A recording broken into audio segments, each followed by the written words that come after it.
Olá, sejam todos muito bem-vindos ao Devaneios Filosóficos, o podcast que vai trazer reflexões do nosso dia a dia.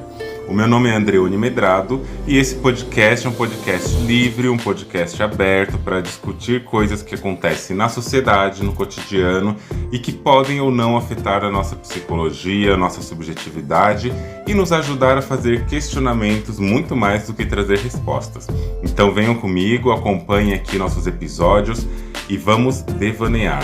Você já parou para pensar no tanto de coisas que não são ditas, mas que falam muito sobre nós e sobre a sociedade?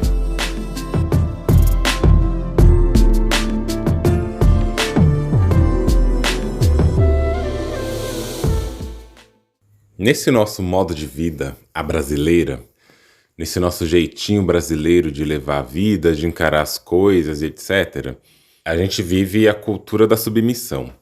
E essa cultura também de uma falsa cordialidade que acaba nos impulsionando a querer apaziguar o máximo possível as situações em que a gente se encontra.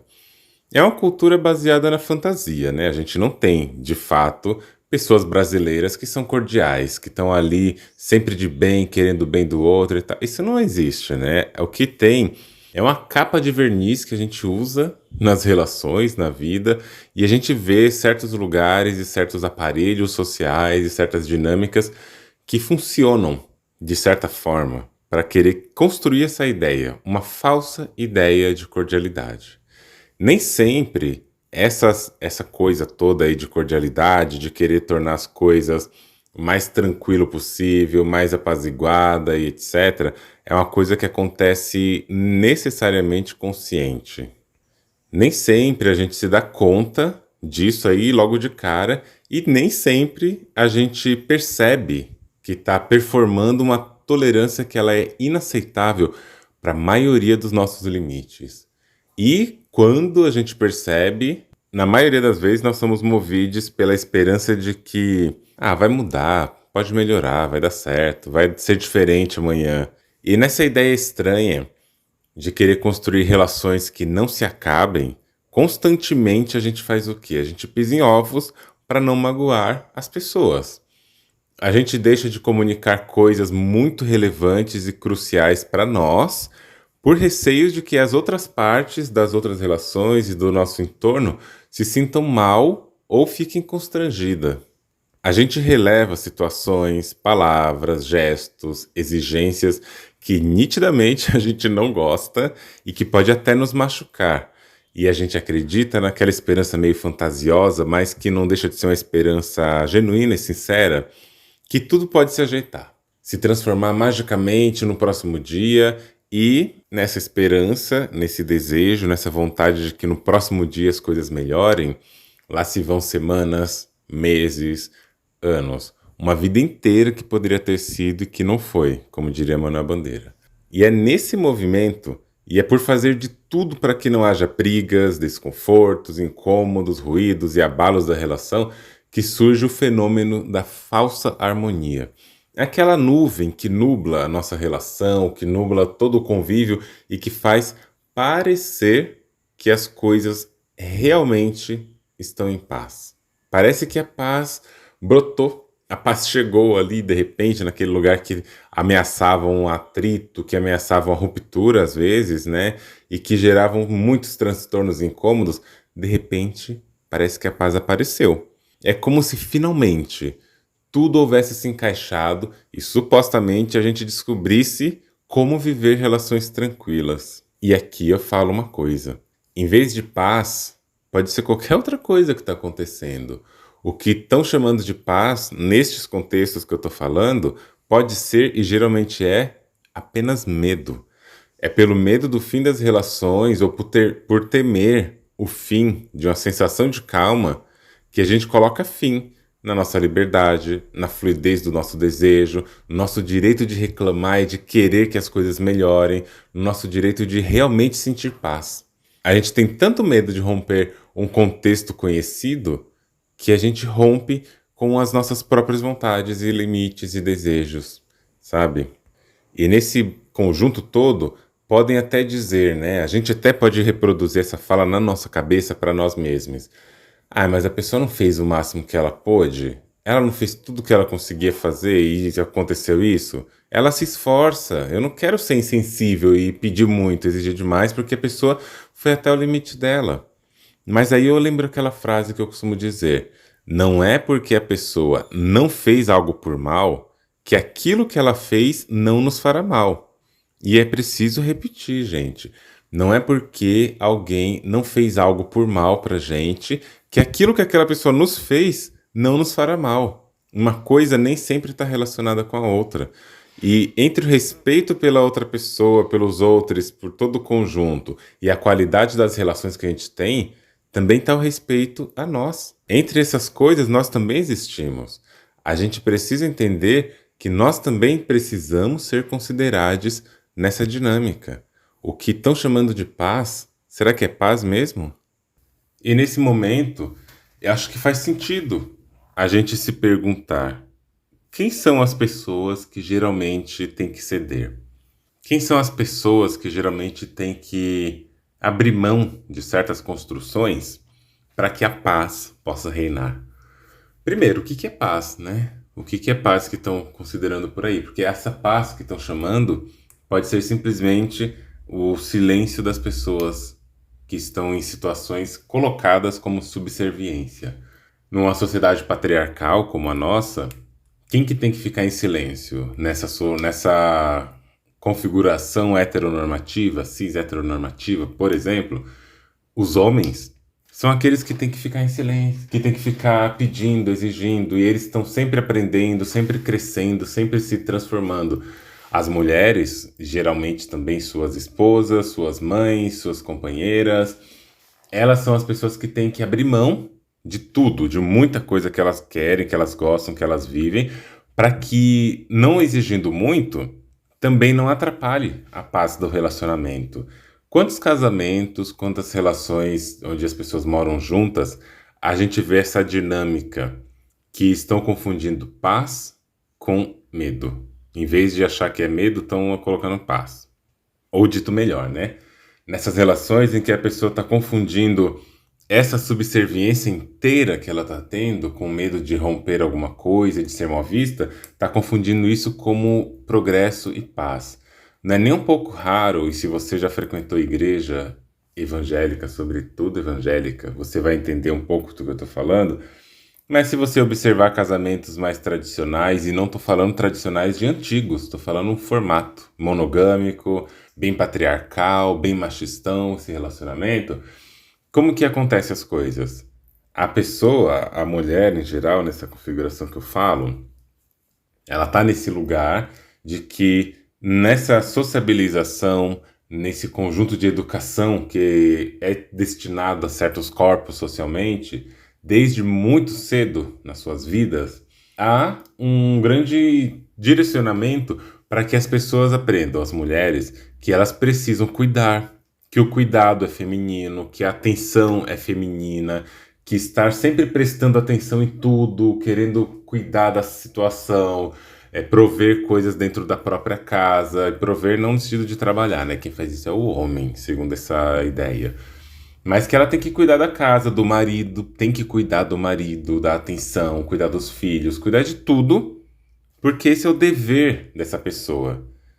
Se fossem mesmo reclamados os direitos e a igualdade, tudo isso aí estaria errado. Só que, ao mesmo tempo, os homens são construídos numa outra ótica, quase que diametralmente oposta. A mulher é destinado o dever de cuidar. Ao homem é colocado o direito de pedir, de exigir, de reclamar, de falar não quero, não gostei, não vou, não vai, não faça, não possa. O homem sempre nesse lugar de uma construção autoritária, exercendo desde muito cedo uma autoridade simbólica e uma autoridade material sobre as escolhas, sobre as decisões. É o homem que resolve prestar um concurso, vai para um outro estado e a mulher tem que largar tudo para ir com ele.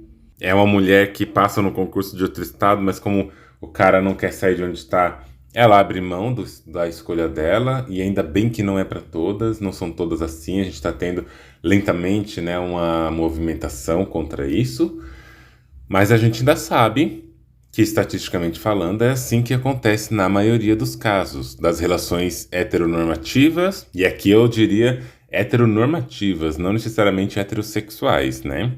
Pessoas LGBTs que estão numa relação que performa heteronormatividade podem cair nesse mesmo lugar. Mas, continuando. Então, se por um lado a mulher ela é produzida, sociabilizada nesse lugar de servidão, prestação de serviços, de gentileza, de delicadeza, de cuidado, de atenção, o homem é colocado nesse lugar de exigir tudo isso. E não só exigir, como é socialmente construída a ideia de que ele tem direito a essas condicionais e as mulheres têm deveres de fazer com que isso aconteça. Qual é o resultado que a gente vai ver ao longo do tempo? A gente vai ver ao longo do tempo que, embora eu fale homem e mulher, essa prática, essa lógica, ela está inserida dentro de uma lógica monogâmica e heteronormativa.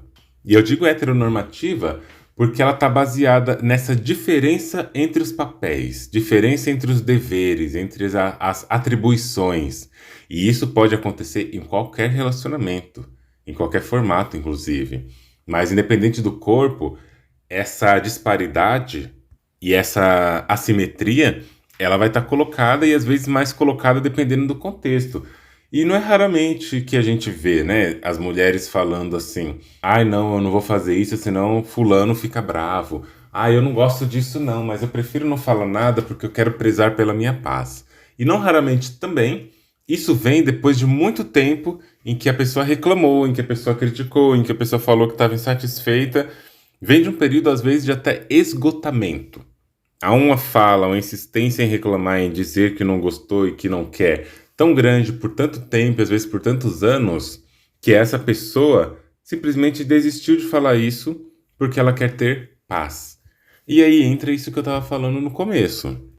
Depois de você aceitar tudo, e eu não coloco aceitar como se fosse um processo deliberado tão simples rejeitar, né? Mas depois de tolerar um monte de coisas que a princípio não são toleráveis, mas que você passou por cima dos próprios limites, aceitar certos contextos, certas falas, comportamentos e atitudes de uma pessoa que você não aceitaria antes e seguir certo movimento de abandono dos seus direitos, das suas escolhas e da sua própria subjetividade, depois de fazer tudo isso e de relevar um monte de coisa, depois de ver a louça suja na pia e falar: eu não vou reclamar porque eu quero paz hoje, eu estou muito cansada.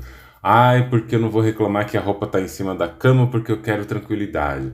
Não vou reclamar desse comentário machista porque sempre que eu reclamo vem toda uma avalanche de discussão e eu não quero DR hoje, eu só quero paz porque o meu dia foi muito ruim. Parei de insistir para cuidar dos nossos filhos, parei de insistir para a pessoa tomar um banho, para a pessoa ter mais higiene, para a pessoa ter mais respeito, parei de insistir isso, parei de insistir aquilo, tudo por quê? Porque eu quero calma, eu quero paz. Cansei de brigar por uma coisa que não dá certo. E o não dar certo é a pessoa não mudar. Com o tempo, você para de brigar por isso, a pessoa para de reagir por isso, a pessoa, inclusive, vai se sentir acolhida, né? Porque esse ser humano inútil, esse ser humano nojento, esse ser humano patriarcal, esse ser humano preguiçoso, aproveitador, oportunista, machista, misógino e tudo que pode ser colocado aqui na conta, ele vai ficar bem, porque agora tudo que ele quer é não ser chamado a atenção e continuar sendo um inútil, uma pessoa que só pede e que é servida. Óbvio que a pessoa vai ficar bem. Óbvio que ela vai gostar. E ela gostando, ela até pode melhorar o comportamento, não de fazer as coisas, mas de tratar um pouco melhor em alguns outros contextos da vida. E isso tem um grande risco de ser significado como paz. Olha como a gente não brigou mais. Olha como a gente não discute mais igual a gente discutia antes. E não à toa, a religião, e eu falava isso no começo, mas a própria sociedade, os coaches de relacionamentos, vão falar por uma questão de causa e efeito que, como você parou de brigar e encher o saco, a coisa melhorou, a sua relação não vai bem por sua culpa, porque você reclama muito.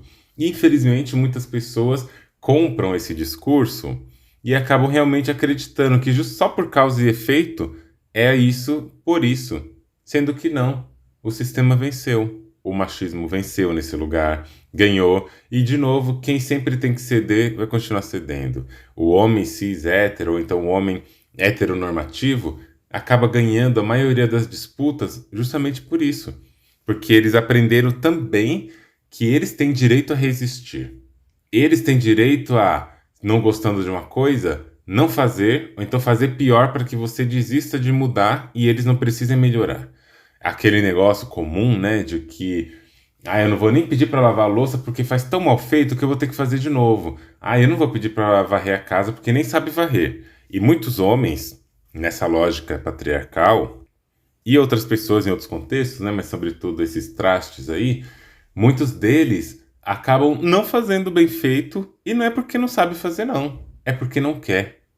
A pessoa fez lá sua faculdade de engenharia, de medicina, fez lá o seu trabalho, muitos anos construindo casa, muitos anos fazendo qualquer serviço, mas na hora de fazer uma limpeza de uma casa, de lavar uma louça, de trocar uma fralda, na hora de fazer uma compra no mercado, de organizar uma agenda, ele não sabe, ele faz mal feito e por isso você vai lá e faz.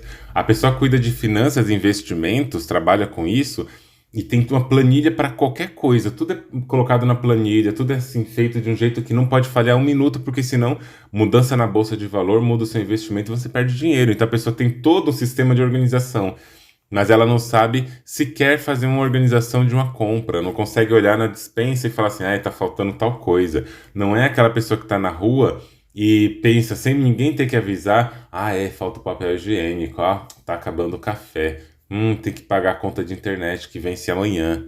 Não sabe isso. Por quê? Porque não sabe? Não. Não é porque não sabe. É porque existe todo um treinamento social de que, resistindo e fazendo mal feito, não serão solicitados a fazer de novo nem melhorar. E é isso que constrói esse lugar da masculinidade, do machismo, da misoginia e da falsa ideia de paz.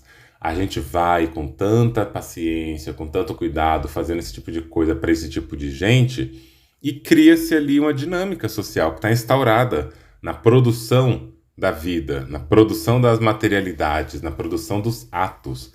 E a gente acaba abrindo mão, principalmente mulheres, como eu dizia de novo, abrindo mão de tudo isso, porque essa carga sobre o gênero, essa exigência sobre o gênero, também constrói esse lugar de que a gente também quer paz, e a gente quer mesmo.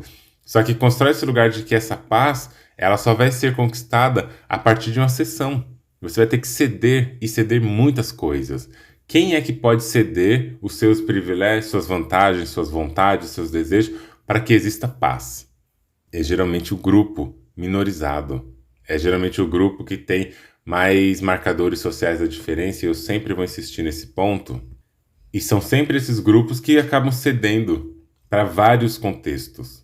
E a relação monogâmica, ela atua nesse lugar, né, na construção da família, que vai reproduzir e até performar melhor as práticas de dominação sociais do discurso mais amplo, que é a misoginia, o machismo, o racismo, a colonização afetiva. Esses são exemplos para pensar no patriarcado. Quando a gente está falando, por exemplo, de corpos trans, corpos não binários, né, que também são pessoas trans, tá? Só para dizer. Quando a gente está falando de tudo isso, também existe esse lugar.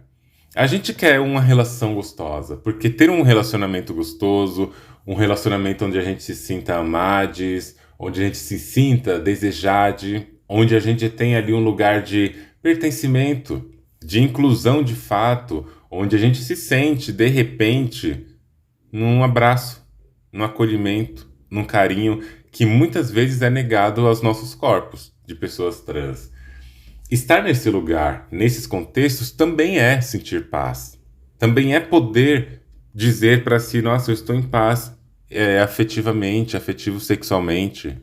E aí, o que acontece para a gente buscar essa paz? Acontece uma dinâmica semelhante a essa que eu falei agora há pouco sobre o patriarcado, a cisgeneridade, a heteroperformance e a heteronormatividade, que é a gente acaba cedendo a certas petições e a gente acaba quase que concorrendo com os pombos de Osasco para ver quem come mais migalhas, né?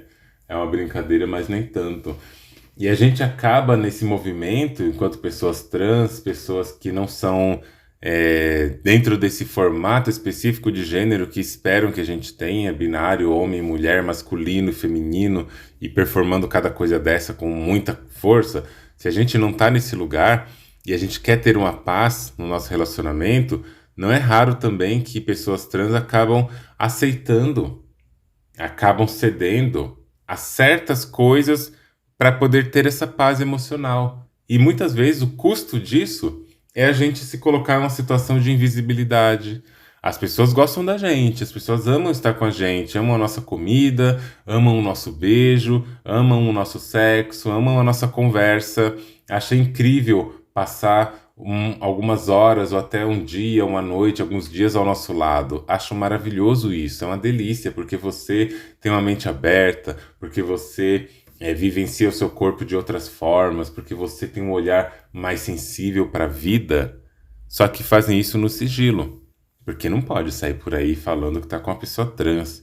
Mesmo pessoas que são super desconstruídas por aí, não são pessoas que olham para isso com um olhar de respeito, olham para isso com um olhar de aproveitamento, de oportunismo, de utilitarismo. E nós, pessoas trans ou pessoas que não estamos conforme com algum gênero pré-estabelecido pela nossa sociedade, a gente acaba ocupando esse lugar de sigilo, de invalidação. Ah, mas eu não te vejo como uma mulher. Ah, mas eu te vejo como homem. Ah, mas eu te vejo como mulher, às vezes, quando não é uma mulher. E aí vai indo nesse lugar, vai indo nessa dinâmica, e a gente acaba não raramente falando assim, ah, gente, eu só quero ter um amor, eu só quero ter uma paz, eu só quero ter um lugar tranquilo para repousar minha cabeça e sentir que eu tô sendo amado. E o que que a gente às vezes faz? A gente cede. De novo a gente cede. Cede aos encantos desse sistema transfóbico e cisgenerificado para poder ter paz no amor.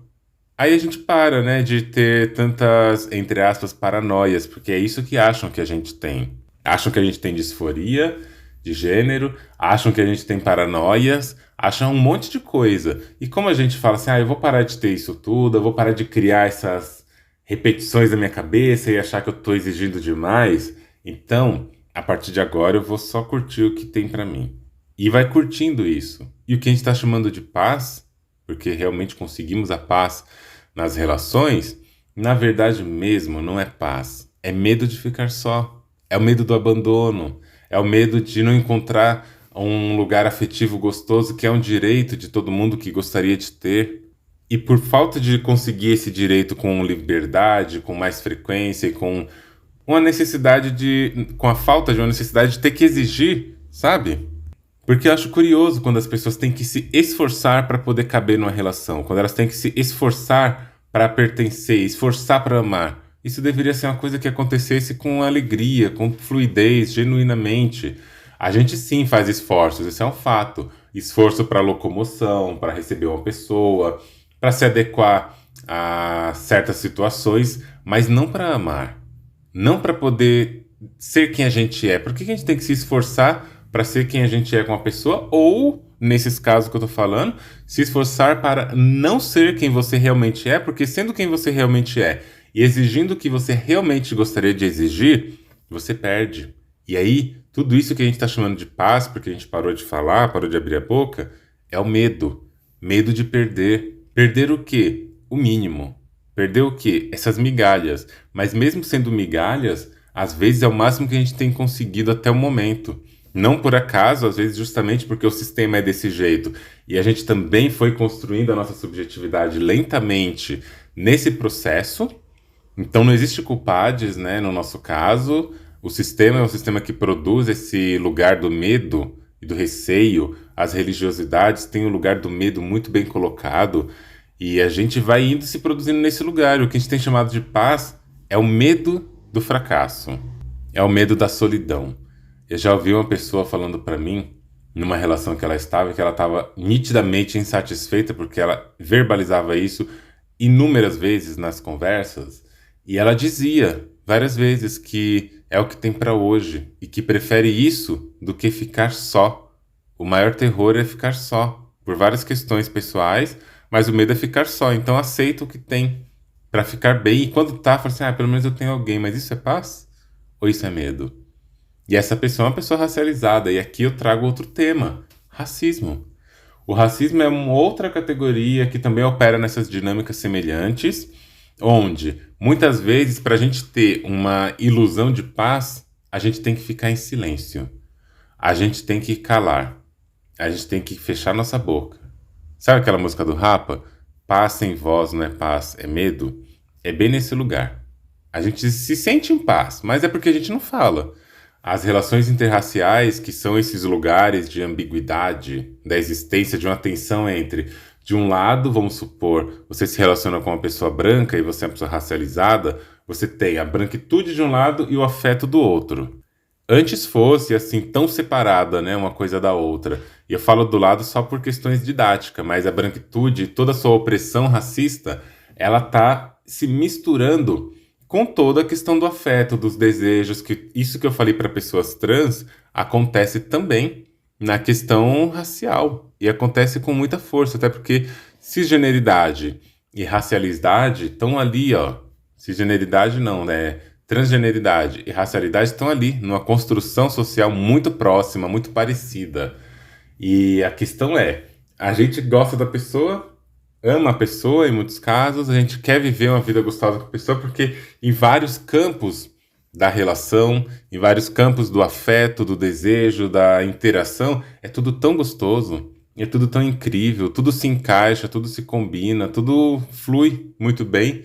Só que aí vem um comentário racista aqui, vem o uso de um privilégio ali, vem uma questão que envolve a família, e vem o racismo da família, e a pessoa podendo falar alguma coisa, não fala nada para se impor contra a família branca, a gente fica ali naquele lugar de solidão porque ninguém fica do nosso lado, e o racismo vai operando nessa profunda desigualdade, nessa profunda violação dos nossos direitos e dos nossos deveres. O que a gente faz? A gente opta pela paz, porque a nossa vida, enquanto pessoas racializadas, enquanto pessoas trans, enquanto pessoas não homens, já é uma vida de tanto desafio, de tanta violência social, de tanta perturbação. A gente vive em uma constante vigilância. Quanto mais marcadores sociais da diferença, maior é esse estado crônico de vigilância, de autovigilância e até mesmo de autopunição, que a gente quer paz. E para a gente ter paz, só existe um jeito nesse sistema, e é um jeito ilusório, mas é só um jeito que é... Quer dizer, outros jeitos, né? Mas um jeito que o sistema exige e treina para que a gente faça é o silêncio, é a falta da voz, é não falar, não se expor, não exigir demais. Cala a boca aí, ó, assenta, deixa baixo, fica tranquilo, para você não ter problema. Ai, vocês brigam muito porque você exige demais. As pessoas até falam, né, nesses tipos de relação... Ai, mas você reclama de tudo. Nada pra você tá bom. Ai, mas tudo pra você é racismo, tudo é machismo, tudo é transfobia, tudo é isso, tudo é aquilo. Você não consegue ficar um minuto sem problematizar as coisas? Ai, você não consegue uma vez na vida conversar igual uma pessoa normal? Você só consegue falar se for assim, problematizando e tudo? Será que você não consegue parar? E aí vai indo. As pessoas vão falando, as pessoas vão fazendo, vão construindo essas narrativas problemáticas em cima do quê? Em cima desse momento de que a gente tem que ceder o tempo todo. Isso não é paz, isso é medo. Isso é medo de um fim, isso é medo das coisas darem errado. Aquela parte da música do Rapa também, né? Que as grades do condomínio são para trazer proteção, mas também trazem a dúvida se não é a gente que está nessa prisão. A gente constrói, então, um lugar todo protegido, com várias grades, para falar assim, eu não vou passar daqui, não vou falar isso, não vou exigir aquilo, não vou problematizar aquela outra coisa. Qual que é a ideia? Manter a paz, manter-se protegido numa relação que supostamente é gostosa. Só que no fim, isso tudo vai virando uma prisão. Porque você não pode falar o que sente, você não pode expor o que sente, porque expor o que sente faz você ter medo de perder aquelas migalhas que a gente, eu falo você, né, mas a gente acabou significando como as melhores coisas possíveis. E para muitas pessoas que vêm nesse contexto de preterimento, né, de rejeição, nesses contextos de dificuldade, de escassez afetiva e material, para muita gente, essas migalhas representam o máximo que já tivemos. O máximo que a gente já conseguiu. E o que a gente faz, né? Quando até essas migalhas são ameaçadas de serem tiradas. Não raramente a gente cede. E para construir uma fantasia de que a gente tá bem ali, a gente cria um cenário de paz e de conforto e de amor e de acolhimento. A custo de quê? Nesse sistema, nessa sociedade feita para a gente fingir que é cordial, feita para a gente apaziguar tudo, feita para a gente ser subserviente, quem é que pode realmente ter uma paz genuína e quem é o grupo que cede? A gente já viu aqui quantas pessoas têm que ceder e quais as características dessas pessoas para essa cessão da sua própria individualidade e subjetividade para que a relação continue e a falsa noção de paz aconteça. Não é o caso aqui, né, de também eu sugerir que parem tudo que vocês estão fazendo, reclamem tudo e coloquem tudo a perder mesmo, agora, amanhã. Não é sobre isso, porque a gente sabe, né, nessa construção social, não é fácil abrir mão de certas coisas e não é fácil dizer vou fazer e fazer.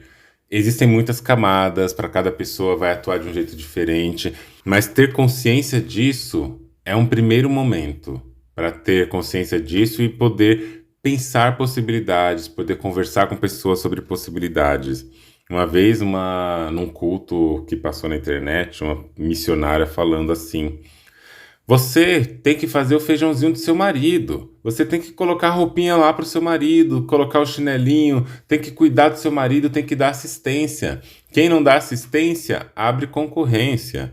E um outro pastor aí, super ridículo também, um tal de pastor Cláudio, ele falando assim para as mulheres, né? Vocês sabem quais são as duas coisas para fazer um homem feliz? Vocês mulheres têm 1001 exigências. Para fazer vocês felizes é muito difícil, é complicado. Vocês são difíceis, são complicadas. Mas para fazer o homem feliz, é só duas coisas que precisa. Alguém consegue dizer? E detalhe, ele estava num simpósio para mulheres. Ele foi convidado, por que raios eu não sei, porque é um famosinho, né? E foi convidado para esse simpósio e ele estava lá numa plateia que, segundo ele falou na hora, tinha cerca de 2.000 mulheres. Aí ele perguntou e ninguém respondia. Aí ele foi lá e respondeu: para fazer o homem feliz só precisa de duas coisas: barriga cheia e saco vazio. Vocês entendem, né, o que isso quer dizer. E o homem cis, obviamente. E a plateia ria, dava risada, entrava na onda e ele se sentindo. Então essa construção de que mulher é difícil, tão complicadas de entender e que os homens são simples, basta você fazer o que eles querem, alimentar e dar sexo.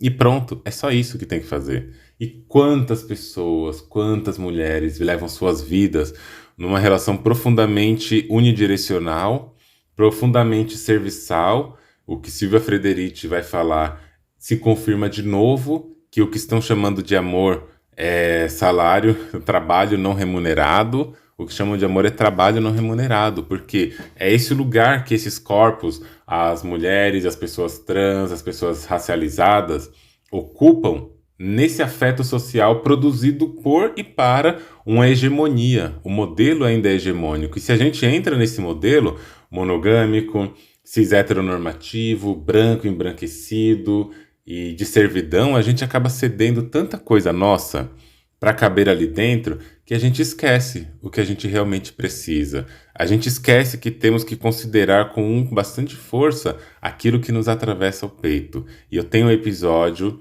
aqui no podcast com esse nome: Dê atenção àquilo que te atravessa o peito. A gente precisa dar atenção, pelo menos, para a partir daí a gente conseguir repensar estratégias de saída, de vida. A monogamia, ela prega e ela sustenta a ideia de que as relações não podem acabar. A maior parte da vida em relação monogâmica é uma vida sustentada para não acabar. Não é para pensar como fazer ela ficar boa necessariamente, e se for pensar em fazer ela ficar boa, é como ela ficar boa para não ser interrompida. O direito à fuga, o direito a sair, a fazer aquilo terminar, é colocado assim em últimos casos muito extremos de violência, às vezes violência fatal, que leva à morte, feminicídio, transfeminicídio, os homicídios por aí. E a gente aprende que as relações elas são feitas para durar. Obviamente, né, a gente não vai entrar numa relação esperando que ela acabe. Se a gente realmente quer engajar numa relação, se a gente realmente quer entrar numa relação afetiva e viver aquilo com alegria, prazer e etc, e trocas, a gente não entra pensando que ela não pode acabar, que ela não vai acabar, que ela, quer dizer, pensando que ela vai acabar. A gente entra querendo que ela dure. O problema é a gente achar que ela tem que ser eterna. O problema é a gente entrar achando que ela não pode acabar. Uma coisa é você entrar não esperando que acabe. Outra coisa é você entrar achando que ela nunca vai acabar. Se a gente entra achando que ela nunca vai acabar, a gente faz horrores para permanecer nela. E, por favor, relações afetivos sexuais são importantes nessa conversa, óbvio. Mas eu tô falando de relações com a família, que ainda é muito mais forte, porque a família não acaba nunca. Mentira, pode acabar sim. Tô falando de amizades antigas, tô falando de trabalho, tô falando de relações sociais, de todo tipo. A gente acha que relações de qualidade e boas são aquelas que nunca acabam. E nesse vai e vem, a gente produz uma falsa ideia de paz que só é adquirida a partir do silêncio. Então, uma vida, uma harmonia, uma paz sem voz não é paz, é medo. E você já parou para pensar? É isso por hoje, pessoal. Espero que vocês tenham gostado desse episódio. Lembrando que vocês podem seguir o meu perfil no Instagram, andreone.medrado, e você também pode seguir no Twitter, que tá andre1medrado.